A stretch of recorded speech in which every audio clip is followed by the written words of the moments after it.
Hi guys, today we will explain about how to change video into GIF in Clipchamp. This process is simple and easy. The first thing is open your application and open a project and then import that video which you want to turn into a GIF. As you can see, I do all these things. Now I will tap on this plus icon to add this in my Clipchamp timeline and now it has been added. For turning this video into a GIF, we have a simple rule and that is the video should be less than for 15 seconds. And if I click on the option export, here you can see on the last for videos 15 seconds or less. So we need a video which is less than 15 seconds or equal to 15 seconds.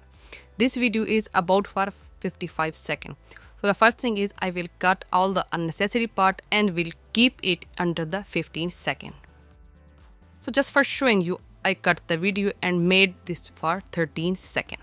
And now if I click on the option export, here you can see the GIF option is enabled. So cut out the unnecessary part and choose that part which you want to turn into a GIF and tap on the option GIF.